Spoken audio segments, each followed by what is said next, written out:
आवर्त सारणी के अंदर ये जो अपना कार्बन है इसको कहाँ पर रखा गया है, इसका इलेक्ट्रॉनिक विन्यास क्या होता है, इसमें कितने इलेक्ट्रॉन्स होते हैं, कितने प्रोटॉन होते हैं, ये सारी जानकारी हमको मालूम होनी चाहिए कार्बन के बारे में। तो आपको पता है कि अब तक जो है टोटल तत्व जो खोजे जा चुके हैं वो कितने हैं, 118।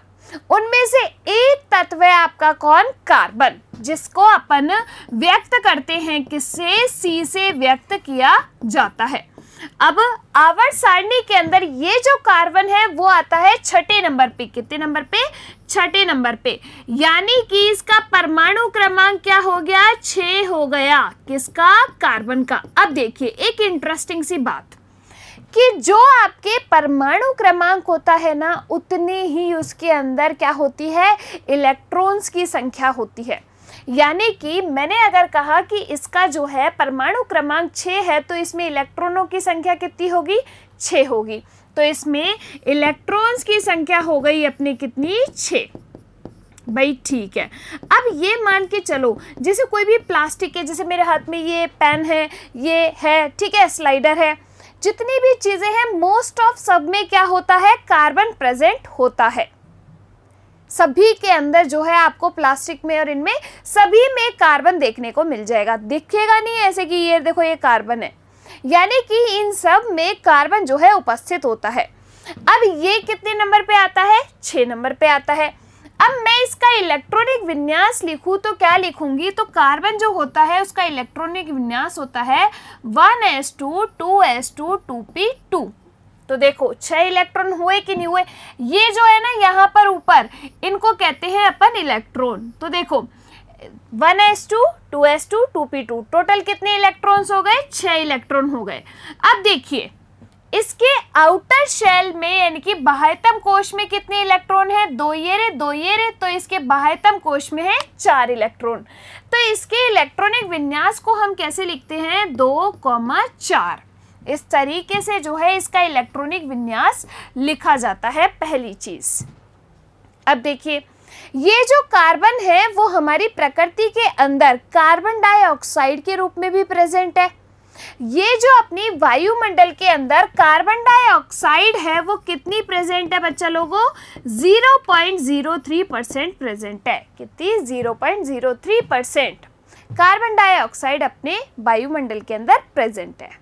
ठीक है, तो हर एक चीज के अंदर मोस्टली जो है आपका कार्बन पाया जाता है।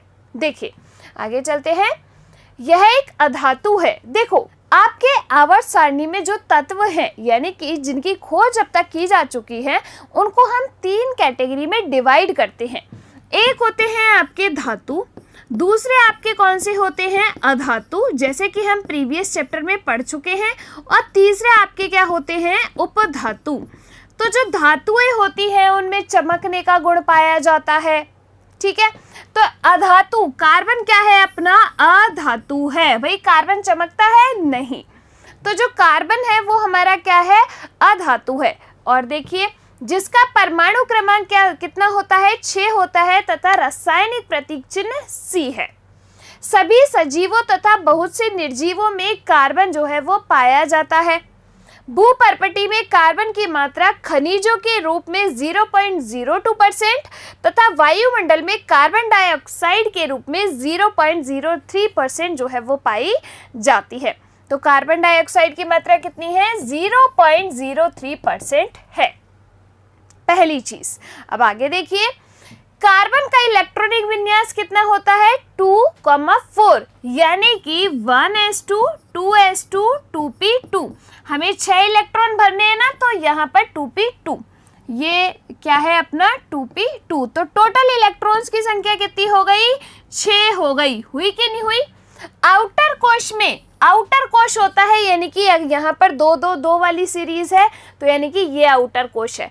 अगर मान लो 2 के बाद यहाँ पर मैं 3s लिख देती तो 3 वाली जो सीरीज होती वो आपका आउटर कोश यानी कि बाह्यतम कोश होता। ठीक है, तो इसके बाह्यतम कोश में इलेक्ट्रॉनों की संख्या कितनी है, 4। अब जितने इलेक्ट्रॉन्स इसके बाह्यतम कोश में है इसीलिए इसकी संयोजकता कितनी हुई, 4 हुई। संयोजकता का मतलब होता है, जैसे मैंने लिखा कार्बन की संयोजकता 4, तो कार्बन की संयोजकता 4 का मतलब क्या है कि ये जो कार्बन है ना 4 अन्य परमाणुओं से जुड़ सकता है, अपना बॉन्ड जो है वो क्रिएट कर सकता है। संयोजकता का मतलब क्या हुआ कि इसके पास आउटर शेल में 4 इलेक्ट्रॉन है। संयोजकता का मतलब क्या हुआ कि इसके आउटर शेल में जो है 4 इलेक्ट्रॉन है। अब बाह्यतम कोश में इसको अपना अष्टक पूर्ण करने के लिए कितने इलेक्ट्रॉन और चाहिए?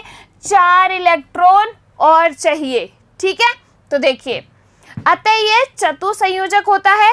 कार्बन में सहसंयोजी बंध की प्रकृति पाई जाती है।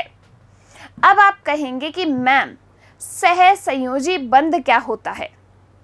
देखो, सहसंयोजी बंध का मतलब होता है कि एक, जैसे मान लीजिए ये बॉन्ड है, एक इसका इलेक्ट्रॉन एक ये रहा, एक इलेक्ट्रॉन ये रहा। आपको पता है कोई भी जो बंध होता है वो 2 इलेक्ट्रॉन्स के बीच में बनता है। पता है ना? नहीं पता कि कोई भी जो बंध होता है वो 2 इलेक्ट्रॉन्स के बीच में बनता है बॉन्ड। अब यहाँ पर हम क्या कहते हैं कि कार्बन जो है वो सहसंयोजी आबंध बनाता है। इसका मतलब क्या हुआ कि ये ना तो अपना इलेक्ट्रॉन डोनेट करेगा, ना ही किसी से इलेक्ट्रॉन लेगा। ये क्या करेगा? अपने इलेक्ट्रॉन्स का साझा करेगा। जैसे कि आप मान लीजिए किसी क्लासरूम में बैठे हैं, आप बैठे हैं और आपका दोस्त बैठा है। अब तुम दोनों के पास एक ही इरेजर है, तो तुम क्या करोगे भाई? तुम क्या करोगे? ना तो उसको दोगे और ना खुद लेके जाओगे कि नहीं मैं ही काम करूंगा। आप उसको बीच में रखोगे कि भाई तू भी यूज ले ले और मैं भी यूज ले लूंगा। करते नहीं करते ऐसे? तो इस तरीके से कोई एक चीज है वो ना तो आपकी है ना ही किसी और की है। आप क्या कर रहे हो? उसका साझा कर रहे हो। इसीलिए ये क्या करता है? सहसंयोजी आबंध बनाता है। देखो, सिंपल सी लैंग्वेज में समझो, जैसे मानो ये कार्बन है, ठीक है, इसने क्या किया? हाइड्रोजन के साथ अपना बंध बनाया। इसका एक इलेक्ट्रॉन कार्बन का है, दूसरा इलेक्ट्रॉन यहाँ पर किसका है? इस हाइड्रोजन का। आपको पता है हाइड्रोजन अपना कितने नंबर पे आता है आवर्त सारणी में? 1 नंबर पे। यानी कि इसके पास इलेक्ट्रॉन की संख्या कितनी है? 1 है। तो ये क्या करेगा? अपने बाह्यतम कोश में 1 इलेक्ट्रॉन लेके घूम रहा है, 1 इलेक्ट्रॉन ये कार्बन का। इन दोनों ने आपस में साझा कर लिया कि भाई ठीक है, अपन जो है एक बंध बना लेते हैं, एक तरीके से एक बिजनेस कर लेते हैं हम दोनों मिलके। मैं अपना कुछ पैसा लगा देता हूँ और मैं अपना कुछ पैसा लगा देता हूँ और एक साझेदारी के साथ जो है हम बिजनेस खड़ा कर लेते हैं। ठीक है, ऐसे। अब क्या होगा कि जब मान लो कि हाइड्रोजन अपने वापस निकल गया, कहीं चले गया, कार्बन को अपनी जगह पे जाना है, अपना बिजनेस करना है, तो ये क्या करेंगे? अपना अपना इलेक्ट्रॉन लेके दूर हो जाएंगे। यानी कि इसने जितना इन्वेस्ट किया ये अपना इलेक्ट्रॉन ले जाएगा और इसने जितना इन्वेस्ट किया ये अपना इलेक्ट्रॉन ले जाएगा। तो जब ये अलग अलग होंगे तो अपने अपने इलेक्ट्रॉन लेके भाग जाएंगे और वैसे साथ में रहेंगे तो एक साझेदारी करके रहेंगे। इसी को ही अपन क्या कहते हैं? सहसंयोजी बंध की प्रकृति कहते हैं। अब आप कहेंगे कि मैम ये सहसंयोजी बंध क्यों बना रहा है? भाई ये अपना इलेक्ट्रॉन डोनेट भी तो कर सकता है। डोनेट का मतलब होता है दान। तो ये अपना जो इलेक्ट्रॉन है वो दान भी तो कर सकता है अपना अष्टक पूर्ण करने के लिए। बाह्यतम कोश में या तो 2 इलेक्ट्रॉन हो स्टेबिलिटी के लिए या फिर 8 इलेक्ट्रॉन हो। इसके बाह्यतम कोश में कितने इलेक्ट्रॉन हैं? कार्बन के 4 इलेक्ट्रॉन हैं। इसको क्या करना चाहिए? या तो 4 इलेक्ट्रॉन डोनेट कर देने चाहिए या 4 इलेक्ट्रॉन ग्रहण कर लेने चाहिए। लेकिन ये ऐसा क्यों नहीं कर रहा? ये 4 इलेक्ट्रॉन की साझेदारी क्यों कर रहा है? तो इसके पीछे भी एक रीजन है। क्या? देखो भाई, अगर मान लो कि इसने अपने 4 इलेक्ट्रॉन किसी को दे दिए तो इसके पास जो है इलेक्ट्रॉनों की संख्या कितनी रह जाएगी? केवल 2 रह जाएगी। अब इसके नाभिक में जो प्रोटॉन है उनकी संख्या तो 6 है, लेकिन बाह्यतम कोश में जो इलेक्ट्रॉन चक्कर लगा रहे हैं उनकी संख्या सिर्फ 2 ही है, जिससे इसका नाभिक जो है वो काफी भारी हो जाएगा। इसी वजह से ये अपने 4 इलेक्ट्रॉन जो है वो डोनेट नहीं कर सकता। पहली कंडीशन। दूसरी कंडीशन, आप ये सोचोगे कि मैम ये किसी से 4 इलेक्ट्रॉन ले ले तो भी तो अपना अष्टक पूर्ण कर सकता है, तो ये अपने 4 इलेक्ट्रॉन क्यों नहीं ग्रहण कर रहा? तो देखो भाई, अगर इसने 4 इलेक्ट्रॉन ग्रहण कर लिए तो इसमें इलेक्ट्रॉनों की संख्या कितनी हो जाएगी? 10 हो जाएगी। टोटल इलेक्ट्रॉनों की संख्या कितनी हो जाएगी? 10 हो जाएगी। नाभिक में जो है प्रोटोनों की संख्या कितनी रह जाएगी? प्रोटोन तो आपके 6 के 6 ही रह जाएंगे, यानी कि नाभिक में प्रोटॉन की संख्या 6 ही रह गई और इलेक्ट्रॉनों की संख्या 10 हो गई, जो कि भी स्टेबिलिटी नहीं देगा इसको। इसीलिए ये क्या करता है, ये जो कार्बन है ये अन्य परमाणुओं के साथ 4 इलेक्ट्रॉन्स की साझेदारी करता है। आई बात समझ में? देखो, तो कार्बन में सहसंयोजी बंध की प्रकृति पाई जाती है। कार्बन के 3 अपर रूप होते हैं, हीरा, ग्रेफाइट और फुलरीन। अब आपको अपर रूप का मतलब समझ आना चाहिए कि अपर रूप कहते किसे हैं। तो देखो इधर, किसी तत्व के वे विभिन्न रूप जिनके भौतिक गुणधर्म क्या हो, अलग अलग हो, लेकिन रासायनिक गुणधर्म क्या हो, समान हो, उन्हें अपन क्या कहते हैं? अपर रूप कहते हैं। भौतिक गुणधर्म से तात्पर्य होता है बच्चा लोगों, भौतिक गुण से, कि देखने वाले जो कैरेक्टर हैं जिनको हम देख सकते हैं वो इनके अलग अलग हो, यानी कि इनकी संरचना में कोई परिवर्तन हो, इनकी जो आकृति है वो अलग अलग हो। तो इसको तो अपन कहते हैं कि क्या, भौतिक गुण अलग अलग है लेकिन इनके रासायनिक गुण समान है, यानी कि इनके अंदर जो रिएक्टिविटी हो रही है, कोई भी रिएक्शन ये कर रहे हैं, कोई भी अपना ऐसी प्रोसेस या फिर कोई ऐसा जो है गुणधर्म ये दिखा रहे हैं, वो इनका रासायनिक गुणधर्म होगा, तो वो क्या होंगे? सेम होंगे। तो उसको अपन क्या कहते हैं? अपर रूप कहते हैं। अब इस जो कार्बन है इसके 3 अपर रूप होते हैं, कौन कौन से? हीरा, ग्रेफाइट और तीसरा कौन सा है? फुलरीन। कौन सा? फुलरीन। देखिए, इन तीनों को आज की क्लास में अपन पढ़ने वाले हैं। देखिए यहाँ पर हीरा, ग्रेफाइट, फुलरीन। सबसे पहले अपन बात करते हैं हीरे की। किसकी? सबसे पहले बात करते हैं हीरे की। हीरा जो है आपकी प्रकृति में पाए जाने वाला कठोरतम पदार्थ है। क्यों है? अब इसके पीछे रीजन पता होना चाहिए कि हीरा जो है वो अपनी प्रकृति में पाए जाने वाला कठोरतम पदार्थ क्यों है। देखो, हीरे में एक कार्बन परमाणु जो होता है ना, अन्य 4 कार्बन परमाणुओं से जुड़ा रहता है। इस तरीके से देखो, इसमें एक कार्बन परमाणु अन्य 4 कार्बन परमाणुओं से जो है जुड़ा रहता है। 1 2 3 4 कार्बन 4 सहसंयोजी आबंध बना सकता है, ये तो तुम्हें पता ही है क्योंकि संयोजकता उसकी कितनी है? 4 है। तो इसमें एक कार्बन परमाणु बिल्कुल कॉम्पैक्ट फॉर्म में, एकदम पास कॉम्पैक्ट फॉर्म में एक कार्बन परमाणु अन्य 4 कार्बन परमाणुओं से जुड़ा रहता है।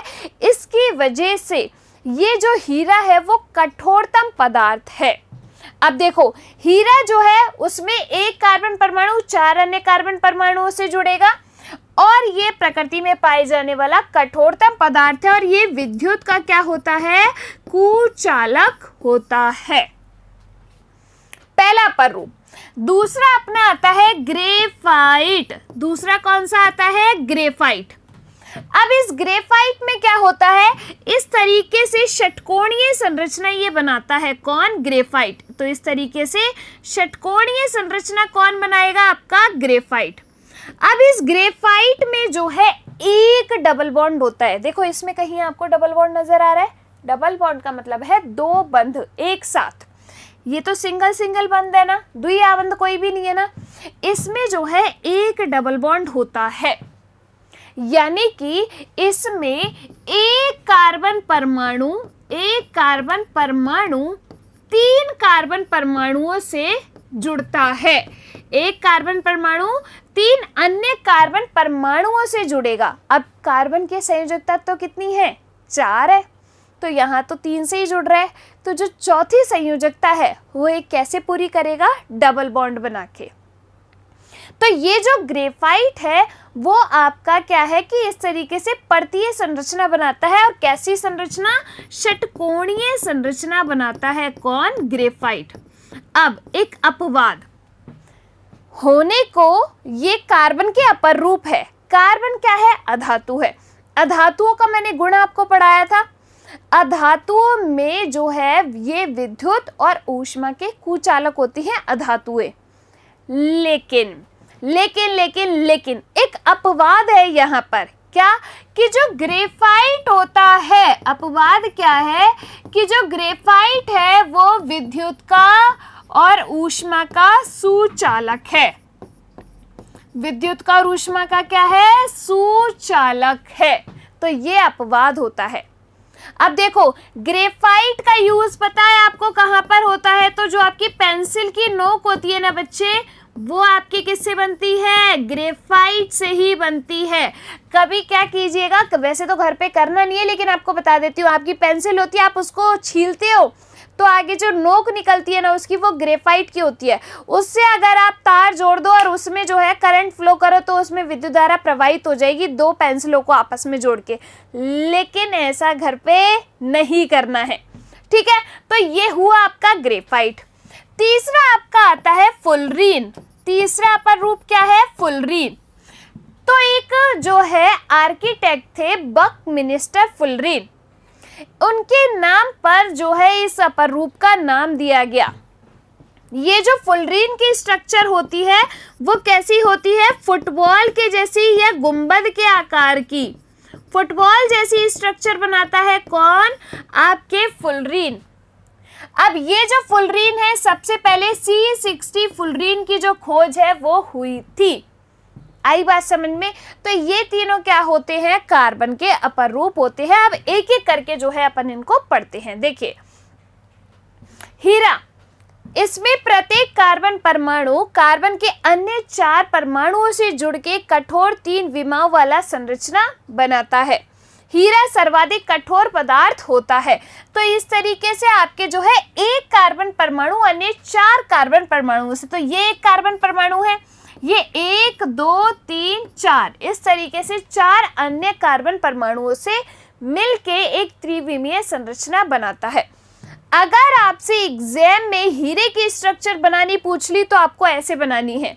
एक कार्बन को अन्य 4 कार्बन परमाणुओं से आपको जोड़ना है, ठीक है? आ गई बात समझ में?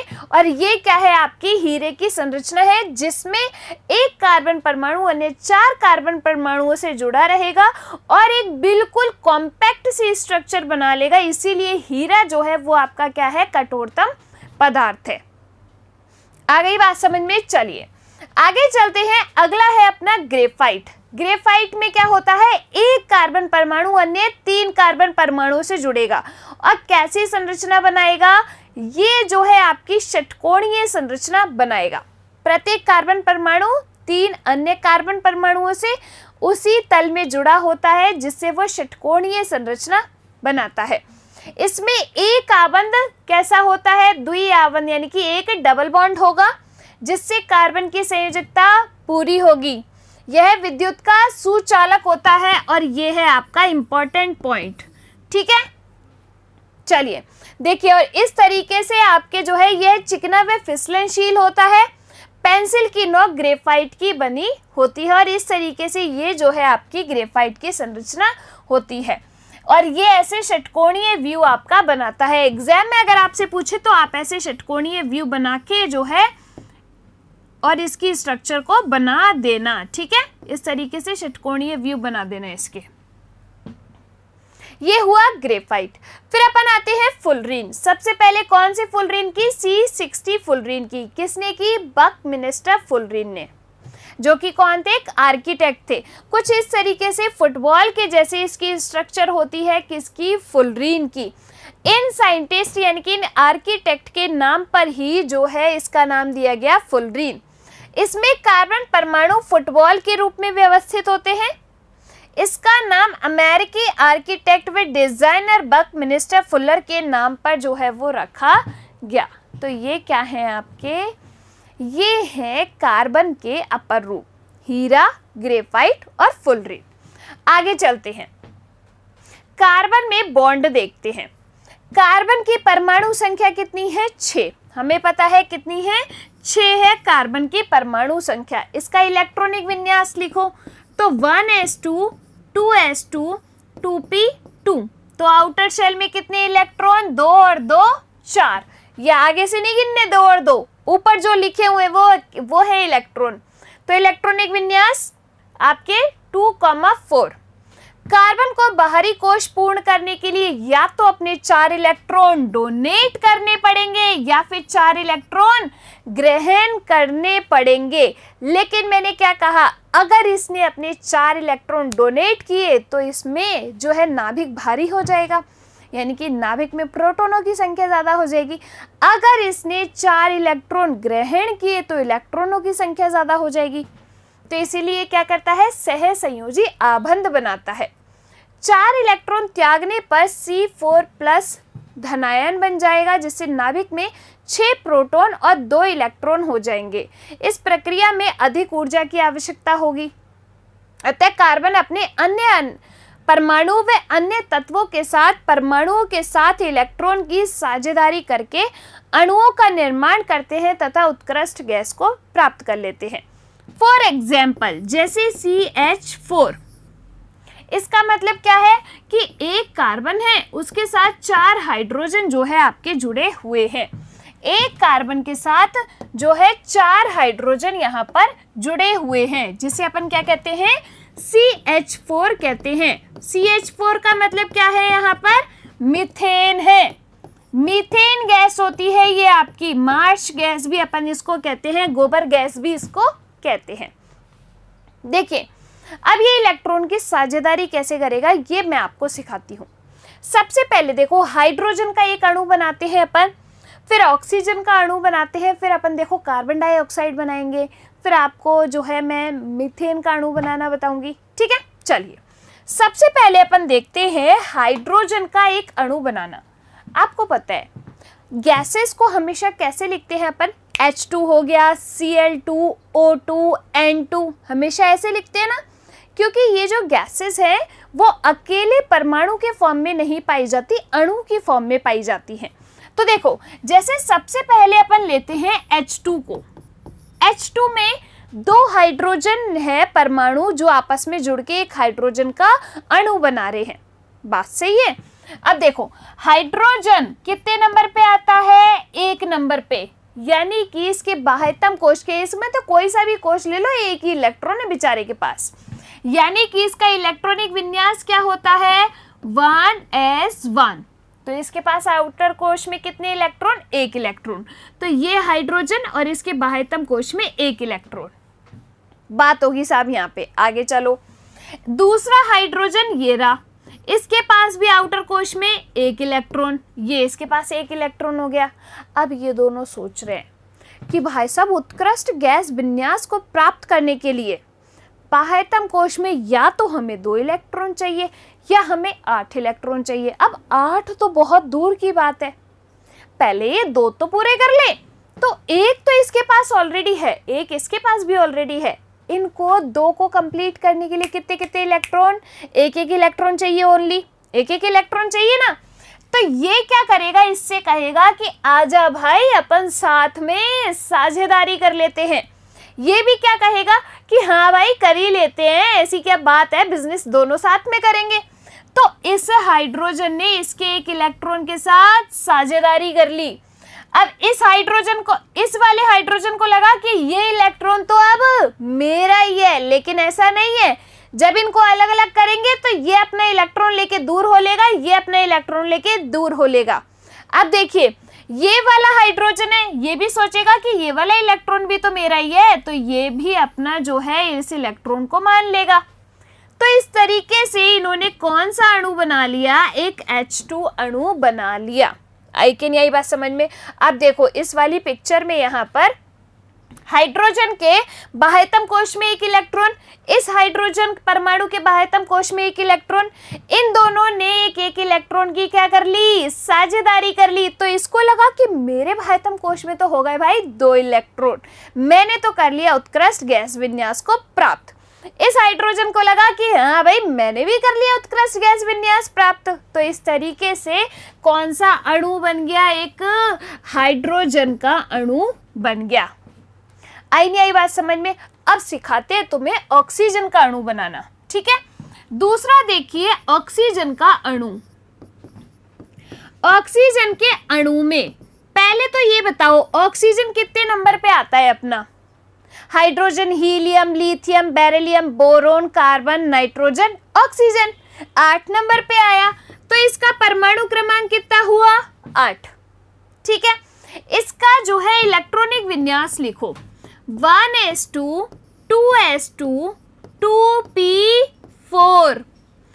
तो देखो इसके बाह्यतम कोश में इलेक्ट्रॉन कितने हैं? 2 और ये 4, यानी कि 6 इलेक्ट्रॉन है। तो इसका इलेक्ट्रॉनिक विन्यास क्या है? 2,6। अब इसके बाह्यतम कोश में है 1 ऑक्सीजन के 6 इलेक्ट्रॉन। इसको उत्कृष्ट गैस विन्यास प्राप्त करने के लिए कितने इलेक्ट्रॉनों की जरूरत पड़ेगी? 2 की। पड़ेगी नहीं पड़ेगी? तो इसको चाहिए, ये ऑक्सीजन है, इसके बाह्यतम कोश में 1 2 3 4 5 6, ये 6 इलेक्ट्रॉन हो गए। एक और ऑक्सीजन आया, इसके बाह्यतम कोश में 1 2 3 4 5 6 इलेक्ट्रॉन हो गए। दोनों को ही चाहिए क्या? 2 इलेक्ट्रॉन, 2 इलेक्ट्रॉन चाहिए, 2 इसको चाहिए, 2 इसको चाहिए। तो भाई साहब इनका तो हो जाएगा अष्टक पूर्ण, होगा नहीं होगा? उत्कृष्ट गैस विन्यास प्राप्त हो जाएगा इनको। तो अब देखो ये ऑक्सीजन क्या करेगा? इसके 2 इलेक्ट्रॉन के साथ क्या करेगा? साझेदारी करेगा। करेगा नहीं करेगा?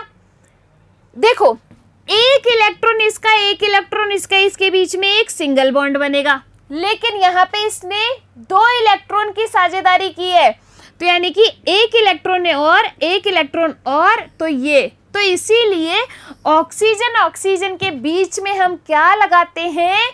डबल बॉन्ड, क्योंकि इसने 2 इलेक्ट्रॉन की क्या की? साझेदारी की इस ऑक्सीजन के साथ। आई बात समझ में? तो यहाँ पर इसको लगा कि मेरा हो गया अष्टक पूर्ण, यहाँ से इसने भी क्या किया? 2 इलेक्ट्रॉन की साझेदारी की, तो इसको भी लगा मेरा भी हो गया अष्टक पूर्ण। इसीलिए ऑक्सीजन ऑक्सीजन के बीच में अपन क्या लगाते हैं? इस तरीके से डबल बॉन्ड लगाते हैं। और किसका निर्माण हो गया? ऑक्सीजन के एक अणु का निर्माण हो गया। देखिए इस वाले डायग्राम में ऑक्सीजन का अणु, ऑक्सीजन के बाह्यतम कोश में 6 इलेक्ट्रॉन, इस वाले ऑक्सीजन के भी बाह्यतम कोश में 6 इलेक्ट्रॉन। उत्कृष्ट गैस विन्यास प्राप्त करने के लिए चाहिए 2 इलेक्ट्रॉन। तो 2 इलेक्ट्रॉनों की क्या की? इन दोनों ने साझेदारी की और इसीलिए O2 का अणु बन गया और ऑक्सीजन ऑक्सीजन के बीच में डबल बॉन्ड आया, क्योंकि इन्होंने 2 इलेक्ट्रॉनों की क्या की? साझेदारी की। आ गई बात समझ में? चलिए अब जो है मैं आपको अगला बताती हूँ, वो है आपका मीथेन का अणु। देखिएगा, चलिए पहले यहाँ ऑक्सीजन का प्रत्येक परमाणु ऑक्सीजन के अन्य परमाणु से 2 इलेक्ट्रॉन की साझेदारी करता है, जिससे द्विबंध का यानी कि डबल बॉन्ड का निर्माण होता है। बात आ गई ना क्लियर समझ में? अब देखो यहाँ पर अपन बात करते हैं मीथेन की, CH4 की। देखो कार्बन 1, इसके पास बाह्यतम कोश में 4 इलेक्ट्रॉन होते नहीं होते? अब देखो एक हाइड्रोजन के पास बाह्यतम कोश में 1 इलेक्ट्रॉन, तो एक हाइड्रोजन जिसके बाह्यतम कोश में 1 इलेक्ट्रॉन, दूसरा हाइड्रोजन जिसके बाह्यतम कोश में 1 इलेक्ट्रॉन, तीसरा हाइड्रोजन जिसके बाह्यतम कोश में 1 इलेक्ट्रॉन, चौथा हाइड्रोजन जिसके बाह्यतम कोश में 1 इलेक्ट्रॉन। तो इस कार्बन ने क्या किया? 4 हाइड्रोजन के साथ जो है साझेदारी कर ली, इसीलिए इसने क्या बना लिया? CH4 बना लिया, जिसे अपन कहते हैं मीथेन। ठीक है, चलिए देखिए, यह कार्बन का एक यौगिक है। हाइड्रोजन की संयोजकता 1 होती है, कार्बन की संयोजकता 4 है, क्योंकि इसमें 4 संयोजी इलेक्ट्रॉन होते हैं। भाई अपन को तो पता है ये चीज। और इस तरीके से जो है ये मीथेन का निर्माण कर लेता है कि एक कार्बन 4 अन्य हाइड्रोजन से जुड़ा हुआ है। आई के नहीं आई बात समझ में? तो ये क्या बन गया आपका? मीथेन, यानी कि संपीड़ित प्राकृतिक गैस, जिसे अपन क्या कहते हैं? CNG कहते हैं। क्या? CNG, compressed natural gas. उत्कृष्ट गैस विन्यास प्राप्त करने के लिए कार्बन का एक अणु परमाणु हाइड्रोजन के 4 परमाणु से इलेक्ट्रॉन का क्या करता है? साझा करता है। आ गई बात समझ में। तो इस तरीके से आपके ऑक्सीजन का अणु बन गया, हाइड्रोजन का अणु बन गया, मीथेन बना लिया आपने। अगर मैं आपसे CO2 का अणु बनाना यानी कि CO2 बनाना सिखाऊं, CO2 की स्ट्रक्चर अगर अपन बनाएं तो क्या बना पाओगे? बिल्कुल। देखो, ऑक्सीजन बनाएगा डबल बॉन्ड, तो देखो एक ऑक्सीजन ये रहा, इसके बाद किसने ऑक्सीजन से जुड़ रहा है? 2, तो एक ऑक्सीजन ये रहा, एक ऑक्सीजन ये रहा। ऑक्सीजन आपको पता है डबल बॉन्ड बनाता है क्योंकि इसके आउटर शेल में कितने इलेक्ट्रॉन हैं? 6 इलेक्ट्रॉन है कि नहीं? इसके भी आउटर शेल में कितने इलेक्ट्रॉन? 6 इलेक्ट्रॉन। ये अपने 2 इलेक्ट्रॉन की साझेदारी कार्बन के साथ कर सकता है। ये वाला ऑक्सीजन अपने 2 इलेक्ट्रॉन की साझेदारी कार्बन के साथ कर सकता है। कार्बन के आउटर शेल में है ही कितने इलेक्ट्रॉन? 4, तो 2 के साथ इसने कर ली, 2 के साथ इसने कर ली, इस तरीके से। तो डबल बॉन्ड बनेगा ना बीच में, तो क्या बन गया? O double bond C double bond O। इस तरीके से जो है CO2 का अणु अपन के बन जाएगा। आई कि नहीं आई बात समझ में?